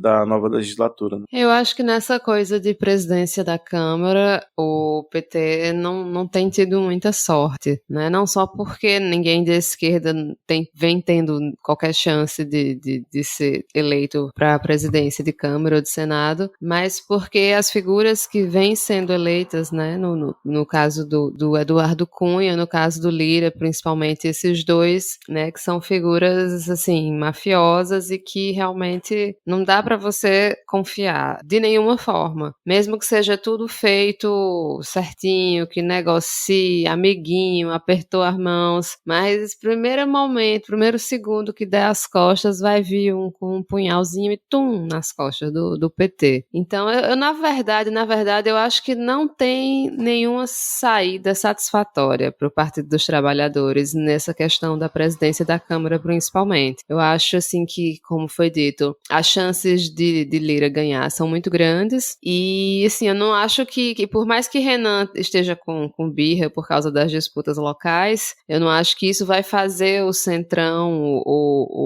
todo mundo que está com o PT nesse momento sair de perto. Vai ter, claro, a militância esperançosa achando ruim, né, querendo que o PT apoie alguém de esquerda, mas eu acho que as cartas meio que já estão dadas, não tem muito o que se fazer, né, a questão eu acho sim que o mais provável seja que se libere a bancada para evitar maiores desgastes. E essas coisas, rapidinho, essas coisas de o PT negociando no Congresso me dá muito trauma, porque eu só lembro que em alguma capacidade no frigir dos ovos a Dilma sofreu impeachment por causa de 4 deputados do PT, sabe? que não consegue controlar ali a sua base, que esse negócio de partido de tendência é uma loucura pra você articular. Eu concordo com tudo que vocês disseram, mas eu ainda acrescento que tem umas ilusões que me irritam muito. Uma ilusão, por exemplo, de que seria possível conseguir boa vontade. Vamos fazer uma aproximação com o Lira agora, fazer uns acenos pra poder garantir uma boa vontade. Boa vontade é o cacete, cara. Não vai ter boa vontade, nunca teve boa vontade, não é assim que as coisas são feitas. E é o que Thaís estava comentando aqui, não tem como confiar nesse tipo de gente. Então, não adianta nenhum aceno que você vai fazer. O PT pode simplesmente apoiar integralmente a eleição do Lira e ele ainda vai fuder com a gente depois. Se essa é a perspectiva, pra que apoiar? Que tipo de aceno que você vai fazer? Você faz um aceno quando você pode minimamente imaginar que aquela pessoa vai te dar algo em troca depois, né? Vai conseguir fazer um acordo com você depois, mas se não é o caso, não acredito que tenha por que dar esse tipo de apoio. Simplesmente vai pras cabeças, tenta o que tiver que tentar, a probabilidade de perder é grande? Perde, mas o resultado dessa derrota, ele seria depois o mesmo pra negociação do que se tivesse apoiado. Então, pelo menos tenha postura, sabe? Pelo menos dificulte a vida do adversário. Pra que trabalhar em prol do adversário, cara? Isso aí me irrita bastante, assim. E a imprensa vai estar toda contra, uma boa parte da Câmara vai estar toda contra, então vai pras cabeças e enfrenta. Mas já mudando o tópico aqui, não sei se o Vitor vai querer comentar alguma coisa, mas falando em transição e quem tá nas cabeças, o camarada Geraldo, ele divulgou recentemente novos nomes aí da equipe de transição, agora mais específico para algumas áreas, né, área de cultura, área de infância, organização de cidades, né, planejamento urbano, educação, esporte. Foram liberados alguns nomes. Tem nomes que vocês gostariam de chamar a atenção, que vocês gostariam de destacar? Eu gostaria de destacar os nomes ligados ao esporte. Eu não sei se o Lula vai recriar o Ministério dos Esportes, né, mas não sei se vai botar algum político, algum ex-esportista, enfim. Mas tiveram alguns nomes interessantes, né, que foram a Ana Moser, né, a Isabel Salgado, né, também jogadora de vôlei, o Raí também está nessa lista, e tem não só a presidente do Comitê Paralímpico, né, e bicampeão paralímpico o presidente, o Misael Conrado, como a Verônica Hipólito, que é atleta paralímpica nos Jogos Paralímpicos do Rio de Janeiro. Sim, importante ter essa diversidade dentro desse núcleo do esporte. Achei bem interessante. Tem também o Edinho Silva, o prefeito de Araraquara. Então esse foi um que me chamou a atenção, a ver o que vai ser decidido, né? Se vai voltar a ter ministério ou não. Os demais, eu confesso que eu não vi muita novidade. Muitos nomes eu confesso que eu não conheço, mas, por exemplo, a gente teve ali a Lucélia Santos na cultura, Margarete Menezes, que eram nomes que já tinham sido ventilados. Teve também o Boulos, né, na parte ali do núcleo sobre cidade, que também já tinha sido dito, João Campos, né, prefeito de Recife, o Márcio França. Então, assim, são nomes que já estavam confirmados. Eu vi muita gente criticando os nomes ligados à educação, mas eu confesso que eu não tenho conhecimento, não sei se vocês têm, então não sei opinar muito sobre isso. Rapidinho, outro nome, a Neca Setúbal tá também na equipe de transição, né, que a gente ficou chateada com esse nome aí. Quem é essa mulher? Não sei, rola um resumo de 2 minutos. A Neca Setúbal é do Itaú, né, uma das herdeiras ali do Itaú. Tá. Então, só que aqui ela tá como presidente do Conselho Consultivo da Fundação Tide Setúbal. Então, nesse nome da educação, assim, a gente sentiu muita falta de alguém mais ligado à parte dos trabalhadores da educação, assim, né? Só tem aqui presidente da CNTE, que uma confederação pelega ao extremo, mas tem umas outras pessoas que constroem a pauta da educação a nível nacional que podiam ter sido incluídas, e na pauta da juventude também eu senti, foi basicamente assim, a juventude do PT e a UJS só, que tá lá na pauta de juventude. Eu senti falta de gente com um pouco mais de base de outros fundos, assim, que não viesse só, que a maioria dessa galera aqui tá muito mais ligada a movimento estudantil, a juventude de partido, assim. Eu senti falta de uma galera que vai trabalhar com juventude em outros âmbitos, no âmbito do trabalho. Tinha que ter gente da educação aqui também, no âmbito da saúde, né? Faltou pra mim dar essa diversificada, porque quando você vai trabalhar com juventude, você tem que trabalhar de uma maneira transversal, né? Não é só você colocar lá uma molecada que tem um trabalho bacana, que tá aí há muitos anos na coisa, fazendo movimento estudantil, mas não deveria se resumir a isso, não pode se resumir a isso. Então eu achei fraco esse time de juventude aqui. Eu achei curioso ver que o ex-prefeito de Sobral tá aqui, né, Viveu Arruda, provavelmente por causa de toda a referência e reverência que existe, né, no ensino do Ceará. Achei interessante trazer alguém de lá, né, acho que é importante, afinal é um dos exemplos que se dá de educação pública de sucesso, né, seria lá no estado do Ceará. Cara, eu não sei se já estava sendo aventado, mas o Rodrigo Neves, né, que é ex-prefeito de Niterói, que ele sempre teve uma boa aprovação em Niterói para pensar em infraestrutura também de cidades, então pode ser um nome interessante. Tem nomes do pessoal, e isso me agrada muito, né, Áurea Carolina, tá aí nos nomes da cultura também. Tem uma coisa que às vezes preocupa, e um pouco disso que o Diego estava falando, porque quando você monta uma equipe de transição, primeiro porque você estrutura projeto, e a gente sabe que o plano de governo, isso foi criticado, ele é um tanto esvaziado, ele é simplificado, e quando você já tem a vitória dada, que você organiza nessa equipe de transição quais vão ser os focos, né, quais as áreas elas vão ser prioritárias, e as pessoas que estão dentro dessas pequenas comissões, elas também, no fim das contas, dão cara do que você imagina que vão ser alguns ministérios, né? Não que seja obrigatório que alguns desses nomes eles saiam para candidatas a nomes para encabeçar ministério, mas pode sim acontecer. Mas no mínimo isso direciona qual vai ser a cara daquela pasta e o que você pode esperar dela. Então, se você tem uma cara para a pasta da educação que ela prioriza a voz de instituições particulares, de um ensino privatizado, isso nos deixa receosos, porque o que todo mundo já diz desde antes da eleição é que alguns desafios para reverter o desmonte da educação, eles são gigantescos, como, por exemplo, a deforma do ensino médio, que não funciona. Para a educação não funciona, pode funcionar para quem não está interessado na educação, mas a deforma do ensino médio não funciona. Mas aí, se você valoriza tantos nomes da iniciativa privada, talvez esse não seja um dos focos do governo para a área de educação, né? Então, eu acho que essa foi a área que mais deixa preocupado, porque é a área que talvez a gente tenha tido maior retrocesso durante esses 4 anos, a gente perdeu muita coisa. Então, a gente tem que pensar muito em conseguir reorganizar o ensino superior, em conseguir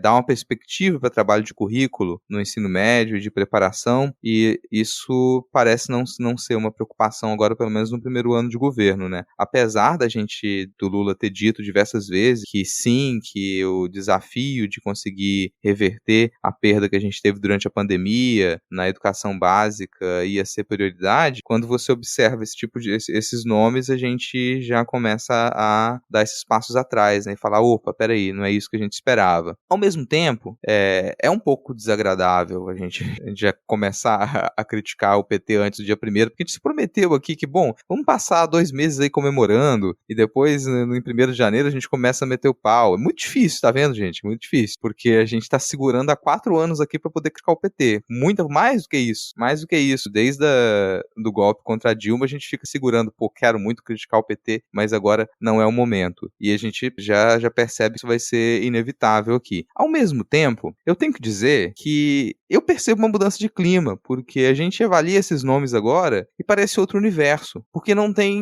nenhum lunático ali, não tem nenhuma pessoa que ela representa o exato oposto daquilo que você imagina que seja o planejamento público. Não tem ninguém para a área ambiental que preza pela destruição das florestas, não tem ninguém na área da educação que preza descaradamente pela destruição da educação pública, não tem ninguém ali que professa o abandono da educação pública universal, gratuita, não tem. Na área de planejamento de cidades, não tem ninguém que está querendo acabar com a arborização pública e colocar só mais espaço para carro, cara. Então isso já, na área de habitação, só de ter o nome do Guilherme Boulos para cidades ali, já faz uma diferença danada. Na área de cultura, você tem pessoas que realmente são envolvidas com o debate cultural. Não tem ninguém ali que vai fazer uma declaração fazendo uma releitura de discurso nazista, cara. Isso pra mim é outra realidade, é outro mundo. E a chave girou. Agora a gente começa a fazer críticas que elas são baseadas na realidade. A gente vai ter um governo que ele pode ser criticado dentro daquilo que você espera que um governo faça. E não no exato oposto. Você criticar um governo porque ele é incapaz de fazer qualquer coisa que você espera que um governo deva fazer. Então, no mínimo, eu me sinto mais tranquilo. Eu me sinto mais tranquilo porque é inevitável. A gente passou pelo Vale da Sombra da Morte e agora a gente começa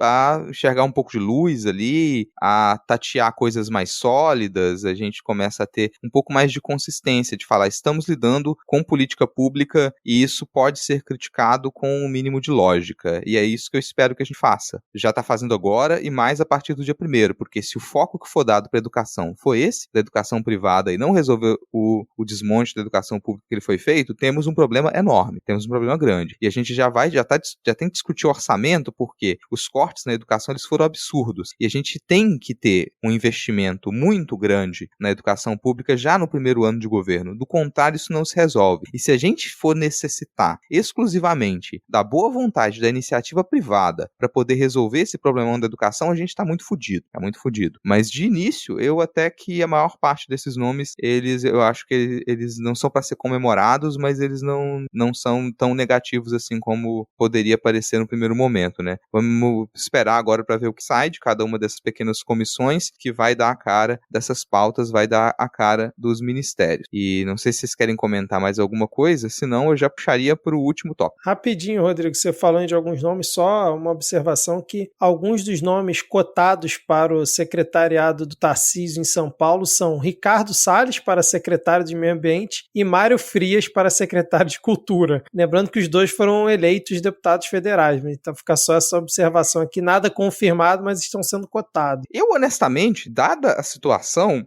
eu até prefiro que um Ricardo Salles da vida, ele vá lá assumir uma pasta em São Paulo, que o Mário Frias, ele vá assumir a pasta de Cultura em São Paulo, primeiro porque tá aí, gente, é isso que vocês em São Paulo, vocês fizeram com vocês mesmos. Então, vocês escolheram isso. E esse pessoal, estando em São Paulo, não enche o raio da paciência em Brasília, porque eu prefiro o Ricardo Salles tentando destruir o meio ambiente em São Paulo, do que o Ricardo Salles atrapalhando na Câmara dos Deputados. Eu prefiro o Mário... Eu não vou ter que ouvir discurso do Mário Frias toda semana se ele for o secretário pela destruição do meio ambiente de São Paulo. Agora, se ele estiver na Câmara dos Deputados, toda semana eu vou ter que ouvir um discurso desgraçado. Então, pra mim, isso é até uma notícia positiva. Não é pra São Paulo positivo, pra mim é. Você ia puxar o último tópico aí, Rodrigo. Lula na COP27, acho que a gente comentou aqui, né? O Lula, assim que foi eleito, já foi convidado pelo organizador do evento, né? Lá no Egito, e foi pra COP, chegou lá, acho que foi ontem, dia que a gente está gravando, ainda não discursou no evento, ele vai fazer isso amanhã, na quarta-feira, a gente está gravando aqui na terça-feira, mas ele já teve, por exemplo, um encontro hoje com um enviado especial, né, dos Estados Unidos, né, o John Kerry, teve um encontro também com um representante lá da China, e eu estava vendo outro dia na Globo News que ele teve tanto convite para reuniões bilaterais que ele teve que não aceitar alguns, porque não ia caber tudo na agenda. Então, o Lula está lá na COP27, ainda não sabe se ele vai discursar na área principal lá do evento ou em alguma área, né, no palco principal, vamos dizer assim, mas está lá. Inclusive, é curioso que eu estava vendo aqui que o Celso Amorim não foi com ele nessa viagem, porque ele está se recuperando de uma cirurgia, e aí quem está auxiliando ele é o Celso Patriota, né, que foi um ex-ministro do governo Dilma, está como embaixador do Brasil no Egito, indicado para o cargo aí pelo Bolsonaro, ele que está assessorando o Lula, parece, nas reuniões. Mas já botando aqui no bolo, teve a polêmica que foi o Lula ter pego carona no jatinho aí do dono da Qualicorp para poder ir para esse evento. Muita gente criticando que começou mal, o PT que tinha que ter pago esse voo, ou poderia ter ido no barco à vela da Greta para não ficar queimando combustível. Então, assim, ele foi... Como é que é o nome do empresário aqui? José Seripieri Júnior, né? Que é o dono da Qualicorp, né? Qualicorp? Acho que é Qualicorp, né? E, ao mesmo tempo, se divulgou uma notícia que o PT recebeu, durante a campanha do Lula, um repasse justamente de 600 mil reais desse empresário, né? Que deu essa carona pro Lula. E aí a Malu Gaspar, na sua coluna, divulgou assim, Lula no Egito, relatório do TSE vê irregularidade grave em doação de dono de jato ao PT. Partido informou ao tribunal repasse de 660 mil de empresários somente após o primeiro turno, descumprindo um prazo. Legenda nega a pretensão de sonegar a informação. Segundo aqui o relatório, era para o PT ter informado isso 3 dias depois de ter recebido dinheiro, que é o padrão, né, dentro das normas do TSE, e o PT apresentou essa doação ali no sistema 6 dias depois, que foi exatamente após o primeiro turno, né, e tem muita gente falando que pode ter sido para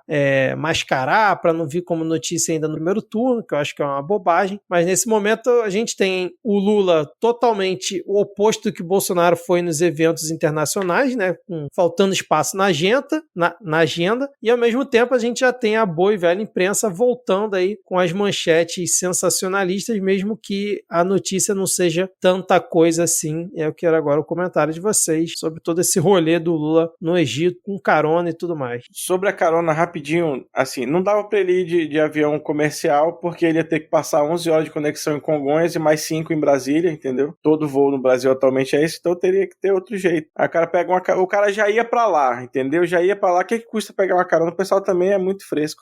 Eu já estava com saudade dos editoriais do cachorro do primo do sobrinho do tio de ex-secretário do Lula, rouba a ração da despensa e faz bagunça, corrupção. Tava com saudade disso, cara, porque depois de 4 anos, de todos os dias um crime de responsabilidade, todos os dias um descalabro, a gente, imagino que a imprensa também faça isso agora com um certo regozijo. Falar, nossa, até que enfim eu posso colocar o Lula estacionando no Leblon corrupção, porque não dava pra fazer isso mais. Imagina que sofrimento, imagina o sofrimento físico, imagina a tremedeira de certos editorialistas de passarem 4 anos sem poder fazer manchetes criticando a inexistência de crimes do Lula. Muito difícil, cara. Eu aqui me compadeço com o sofrimento do jornalismo profissional brasileiro e tava com saudade desse tipo de manchete. Bom, talvez tenha uma irregularidade aí no repasse durante a campanha, uma irregularidade de datas, que era para ter enviado um relatório até tal data e enviou um pouco depois. Talvez, uma coisa facilmente que se resolve assim. Isso não configura necessariamente um crime, um desvio de verba, isso não configura corrupção. Não configura, gente. Mas tá aí a notícia, né? E não deve dar em nada também. Sobre a carona, que bom que tem que o Lula, que ainda não tem cargo público, né, gente? Ele ainda não assumiu como presidente, que ele não utilize de aviões da FAB para transportar pó. Eu acho muito positivo que isso não aconteça. Acho positivo que ele não tenha feito nenhum tipo de tentativa, uma exigência de, nossa, eu preciso ser financiado pelo Estado brasileiro para eu poder responder esse convite, embora eu ainda não seja presidente. Porque pode parecer estranho para muita gente, mas o Bolsonaro ainda é o presidente. Ele talvez não lembre disso, ele já se esqueceu, ele já tacou foda-se e falou, cara, isso aqui é aviso prévio, eu já não trabalhava antes, agora mesmo que eu não trabalho. Mas todo mundo talvez estava com uma ânsia também de, cara, eu não aguento mais esse cara. Agora que a gente não precisa mais tratar ele como presidente, ele não tá nem trabalhando, vamos focar no que interessa, que é o presidente Lula. Todo mundo nunca deixou de chamar o Lula de presidente Lula. Até o Bolsonaro chamava o Lula de presidente Lula. O Lula nunca deixou de ser presidente. Então, nem me incomodo. Falando sério, assim, eu até me divirto agora. Até dá um quentinho no coração quando eu vejo esse tipo de manchete. Não, e assim, a manchete, ela é bem dramática, né? Você vê mesmo que parece que nada mudou mesmo, a gente voltou no tempo. Irregularidade grave, né? Aquela coisa assim, bem, nossa, que enorme. Quando você vê a irregularidade grave, é declarar 3 dias, declarar alguns dias depois do que deveria ter sido, né? A pessoa vê irregularidade grave e faz, meu Deus do céu, dinheiro roubado, tiraram dinheiro do bolso da criança para comprar o pirulito e deram pra campanha. Eu vi alguém no Twitter, né, falando, Bolsonaro, quando ele viajava, ia no avião da FAB, se hospedava em quartel e não sei o que lá. Imagina, ainda bem que Lula não inventa de se hospedar em quartel, né? Porque vocês confiavam na segurança do Lula se hospedando num lugar cheio de bolsonaristas. Não, e assim, essa reportagem da Malu Gaspar, nessa coluna dela, ela cita o irregularidade grave, porque, segundo ela, isso está no relatório do TSE. Curioso, não, do TSE não, desculpa, é o relatório da AZEPA. Cadê? A AZEPA é a Assessoria de Exame de Contas Eleitorais e Partidárias. É um órgão interno do TSE. Isso, que é até por causa dele que estava rolando naquela tentativa de reforma eleitoral para os próprios partidos se auto-auditarem, né? Eles mesmos contratarem uma equipe... Auto-auditarem-se a si mesmos. Isso, exatamente. Que eles dizem que ela é muito rigorosa e tal. Mas assim, por mais que esteja no relatório do TSE, né, dizendo que é uma irregularidade grave, porque deve ter uma classificação lá, né, que tipo, apontar o recebimento de verba depois do prazo é uma irregularidade grave. Pode ser que tenha essa classificação. Do jeito que é noticiado, para quem só lê a manchete, realmente acha que foi uma coisa muito absurda. E não, o PT realmente declarou que recebeu o valor, né? Não está escondido, não foi depois da eleição.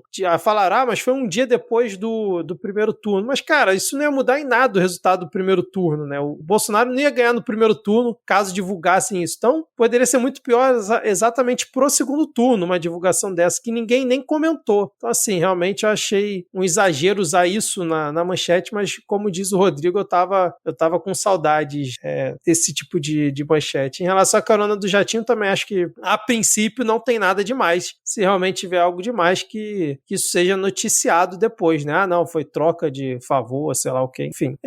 Antes da gente ir pra dicas... Mas normalmente uma carona é uma troca de favores mesmo. Não, troca de favor... Não, troca de favor por algo escuso, vamos dizer assim, né? Obviamente é um favor que está pegando carona. Mas esse cara aí é um daqueles ricaços que doa pra campanha de todo mundo. É o que eu falei no começo, ele tava indo pra lá mesmo e é sobre, não tem... Exatamente. E antes da gente ir para as dicas culturais, Rodrigo, Diego e Thaís, temos aqui, J. Magalu no Twitter disse: um salve para os ministros do STF que estão doutrinando os golpistas na sutileza, e o @SSouzaLéo manda um salve-me e também quero saber quando que teremos videocast. Só quero ver vocês agora depois das últimas lives. Olha aí, Rodrigo. Não só estou dando um golpe aqui, trazendo os salves no meio da gravação, como tem pedido de videocast. O dia que a gente tiver investimento suficiente para poder ter um estúdio e todo mundo poder gravar presencial com um estúdio bonitinho, aquelas cadeiras gamer, sabe, com massageador. Imagina você poder gravar o podcast sentado na cadeira massageadora para poder, nossa, uma notícia muito tensa, deixa eu me recostar aqui e receber uma massagem. Agora a minha dúvida é se vai ter um estúdio desse na casa de qualquer um ou se a gente vai ter passagem para viajar pro mesmo canto para gravar. Toda semana, né, a gente vai para um estúdio. Porque não tem ninguém que mora na mesma idade. Exatamente, cara. Cada um de um canto. A gente se encontra todo mundo em Brasília. Bom, vamos então pra Quem mora na mesma cidade é Ana e Tupá, e eu já encontrei as duas e as duas não se encontraram ainda, pra você ver como é que é as coisas. Vamos então agora para as dicas culturais, encerrando aqui o episódio. Deixa eu começar, vou indicar a série documental que tem na Globoplay, né, original Globoplay, que é Doutor Castor. São 4 episódios, eu já maratonei aqui nesses últimos dias aqui desse feriadão, que conta a história de Castor de Andrade. Para quem não conhece, é uma figura lendária, eu diria, aqui do Rio de Janeiro. E assim, para quem é do Rio, é muito interessante para poder assistir, até mesmo lembrar de algumas coisas, né? Para quem já é mais velho, ou para quem é mais novo e não sabe quem foi Castor de Andrade, reconhecer algumas coisas ali naquela história. E para quem é de fora do Rio, cara, eu recomendo demais, porque é a série que eu acho que melhor sintetiza até hoje que eu já tenho assistido o Rio de Janeiro em todos os níveis. No nível da malandragem, no nível da bagunça que é esse estado, a relação do carioca com futebol, com carnaval. Então, assim, pegando como o personagem principal, o Castor de Andrade. Pra quem não conhece, era o grande chefão do Jogo do Bicho aqui no Rio de Janeiro nos anos 80, 90, até antes, né, 70 ele já estava aí. Então, assim, conta muito bem a história que é a bagunça que é o Rio de Janeiro através da vida de Castor de Andrade. Recomendo demais, principalmente para quem é de fora do Rio de Janeiro e não tá imerso, né, nesse ambiente que a gente vive aqui. Muito boa a série, cara, muito boa mesmo. Cara, eu vou recomendar primeiro atravessar a Ponte Rio-Niterói de barquinho. Então, se você tá aí, né, pela região metropolitana do Rio, eu acho que é uma programação cultural interessante, que representa muito o Rio de Janeiro também. Se e vou levar deixar uma aqui carninha passar, né? Pô, cara, descer, porque assim, Ponte de Niterói, o pessoal já desce de helicóptero, né? Agora já para de Caraca, barco é verdade, também. cara, o Witzel, né? Puta merda. Desculpa te recordar essa imagem, Vitor, foi mal. Mas vou deixar aqui minha recomendação de podcast dessa semana, um podcast chamado Pelas Barbas de Verne, que é um podcast sobre ficção científica, então, um podcast sobre história da ficção científica, principalmente nos episódios lançados até agora. Então vou deixar linkado aqui para o link pro podcast Addict, mas tem lá o botãozinho para você pegar o feed RSS e provavelmente tá no Spotify também. Então se você usa Spotify aí, procure o Pelas Barbas de Verne, do George D'Araújo, que tá bem bacana aqui para quem quer conhecer um pouco mais sobre a história da ficção científica. Eu vou trazer aqui, depois de muito tempo, aquela nossa série de capirotagem adolescente, que não pode faltar. Estreou aí a segunda temporada da Freira Guerreira, Warrior Nun, naquele serviço de streaming lá, então corre lá pra ver. Freira Guerreira, cara, o que mais que eu tenho que dizer? É isso. Eu vou indicar, primeiramente, turismo patriótico, né? Você viaja para cidades no exterior e você tem a chance de ver bolsonaristas mandando ingleses irem para Venezuela em Londres, ou você em Nova York ver bolsonaristas pendurados na frente de vans. Bem divertido. Mas agora, falando sério, eu vou fazer um complemento à dica do Vitor. Eu acho que eu até já falei sobre isso aqui, que é a República das Milícias, que quem quiser ter um pouco mais de quem gostar, né, do Dr. Castor e quiser se aprofundar um pouco mais, o República das Milícias é um livro e também um podcast, então você escolhe a sua mídia favorita. Como a gente tá no mês de novembro, né, e é um mês onde se fala muito sobre a produção, a vida, enfim, sobre o negro de um modo geral. Na Miramar Livros eu tô divulgando só trabalhos escritos por pessoas negras esse mês nas redes sociais. E aí um dos livros que inclusive foi aprovado no PNLD literário foi Incidentes na Vida de uma Menina Escrava, da Harriet Ann Jacobs, da editora Todavia, que é um relato autobiográfico da autora sobre o período da escravidão nos Estados Unidos, né? A busca sobre a sua identidade, sua sobrevivência, sobre a sua liberdade. E, para finalizar, obviamente, mais uma vez fazer o meu jabá, porque Outras Histórias ainda está em financiamento coletivo no Catarse até dia 9, são histórias em quadrinhos poético-filosóficos, e o endereço para acessar a página é catarse.me/outras histórias. Ela falou em novembro, eu lembrei também que novembro é o mês aí de prevenção ao câncer de próstata, então homens, lavem o pinto e vão ao médico, seus porra, tá bom? Beijo. Toda vez que e não é só depois dos 40 não, caralho, tem que ir sempre. Toda vez que eu vou no urologista, eu sou a única pessoa com menos de 50 anos na fila, safadeza. Toda vez que você cita lavar o pinto, eu lembro que foi o único elogio que você deu a Jair Bolsonaro neste podcast foi quando ele falou que as pessoas precisavam lavar o pinto. E segue Eu acho que a gente deveria ter que encerrar o programa. Já encerrou o programa. Valeu, gente. Valeu, tchau.